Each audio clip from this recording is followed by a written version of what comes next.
never made it, but I know what it takes. I'm motivated by a mix of emotion. Got my statement, and I'm reading it slow so I can understand it fully. Appreciate my standing, go out of this world and right on time. Oh, never in my life have I seen the sky light up like this. I'm far away from Earth and I wanna know if you exist. Mission control, do you read me? Send me my coordinates lately. Mission control, am I drifting? Tie me to someone who will love me, yeah. Wait, I think I'll last a bit longer. Find another reason to breathe. Welcome everyone. Welcome everyone. Welcome everyone to another Ref Brandon and the Todd family YouTube video. Wherever you are, whatever you may be doing, thank you so much for making Ref Brandon and the Todd family a part of your day. We always greatly appreciate it. It's a hump day Wednesday, so it's time for our first top 10 countdown in the month of September, and it's going to be college football related again. And this top 10 countdown, actually, I thought about over the weekend because I was thinking about how the game of college football is changing so much, and it's just not what it used to be. Whether you like it or not doesn't matter. The facts are it's not. And the game is changing, so you have to either change along with the game or quit watching it, because it's not going to be what it used to be because you want it that way. It's going to change whether you like it or not. So as I was thinking about this over the weekend, in the midst of all the college football games, I actually saw this top 10 countdown on Monday, and I thought, I've been thinking about that, and there's a top 10 countdown about it. And that is the top 10 college football traditions. Now, this comes to us courtesy of FanDuel, and more than likely, if you're a hardcore college football fan, I don't even have to tell you what programs or what schools have these traditions, because you're going to know. But just in case you don't know, because you've either forgotten or you're new to college football or you only watch your team, whoever your team is, as we go along, I'll tell you which program and what schools have these traditions. Now, because of the fact that the game of college football is changing so much, traditions for the most part are going by the wayside, because traditions no longer matter anymore. Now a tradition is going to be getting up on about a Thursday morning and having to skip school on Thursday and Friday because you've got to travel 600 miles to go to a college football game that weekend. So that's going to be the new traditions, but some of these traditions might stick around. Hopefully they will, because they're all good. And as a matter of fact, the number one tradition on this list, I've actually told people that if this school was closer and I could drive there and back in one day, I would go, because of, for one, this tradition, and for two, the people that I've talked to that either live in that state or have been to that state say that the state is beautiful and the people there are the friendliest people you'd ever want to meet. We'll talk about that when we get to number one. Without further ado, let's get to FanDuel's top 10 college football traditions. Number 10 comes to us courtesy of the West Virginia Mountaineers, and that is Country Roads.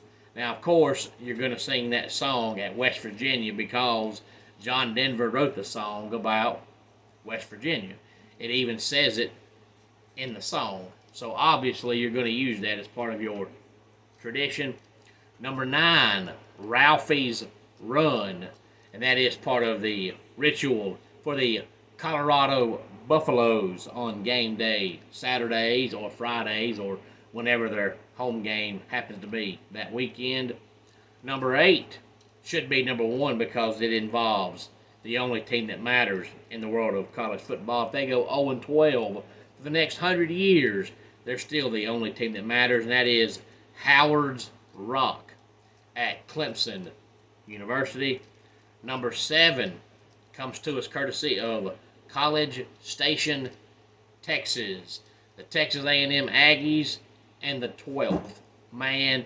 Now I got to be honest with you, I cannot stand Texas A&M, and even if I was a small A&M fan, once they hired Jimbo Fisher, that would have been out the window.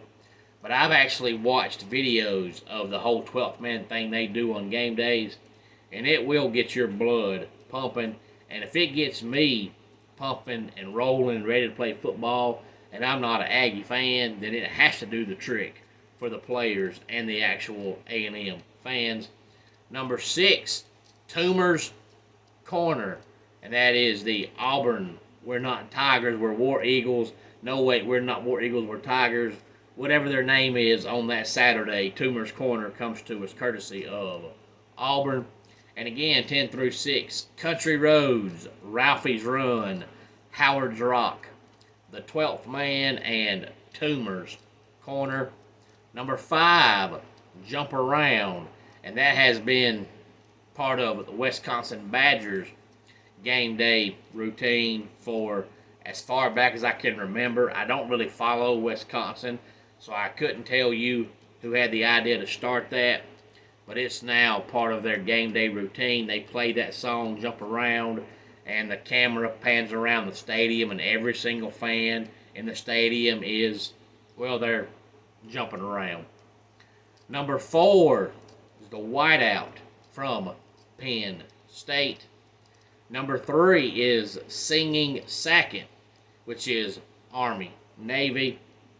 Number 2, Enter Sandman from Virginia Tech. Now, this is a game day routine that, unfortunately, we don't get to see much anymore because, well, they're just not any good.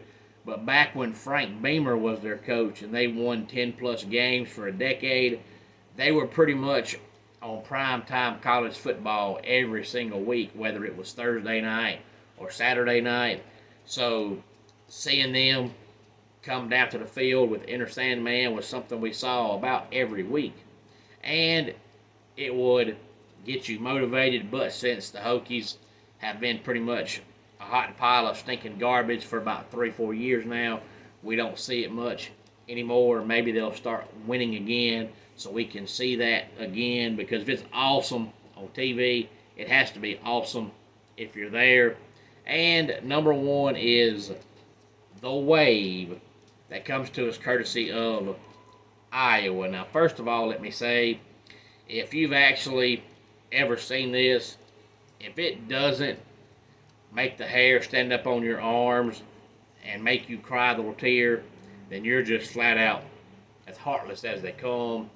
But if you have seen it, and it does make the hair stand up on your arms and make you shed a little tear on TV, thousands and thousands and thousands of miles away, imagine what it would do for you if you were actually there. They started this a few years back because they built a children's hospital right beside Kinnick Stadium, and they say that the children's hospital there in Iowa is the best children's hospital in the world. And Kirk Ferentz and the Iowa people wanted to have a way to show the kids that, hey, we appreciate y'all watching our games, even though y'all are battling through, whatever condition the kids have. And every one of the kids comes to the window at the end of the first quarter, and both teams stop what they're doing and turn around, look at that children's hospital, and spend the whole 3-minute break waving to the kids. If that doesn't make you shed a tear and get your wood burning, your wood is wet. That's all I can tell you. But I used to work with somebody who actually had family from Iowa. I forget what part of the state it was, but it was in Iowa nonetheless. And he had been up there a few times, and he said that, there's not a lot to do there, but the state itself is beautiful, but the people there are the nicest people you'd ever meet. So the combination of the people and the wave, if I could get up on Saturday morning or late Friday night and drive to Iowa and back in the same day, I would go. If Clemson ever joined the Big Ten and they played Iowa and there was a way I could go to that game, that's one road trip I would take. I don't even begin to want to think about having to drive for that long, because after driving for 4.5, 5 hours, I'm ready to get out. So I can't imagine how miserable I would be driving for that long. But I do believe at the end of the day, it would be worth it, because I would get to see the wave to the Children's Hospital. I'd probably cry like a baby, but it would still be worth it. Any thoughts on any of this, please feel free to let me know. Homes for Our Troops is a publicly funded 501c nonprofit organization that builds and donates specially adapted custom homes nationwide for severely injured post 9/11 veterans.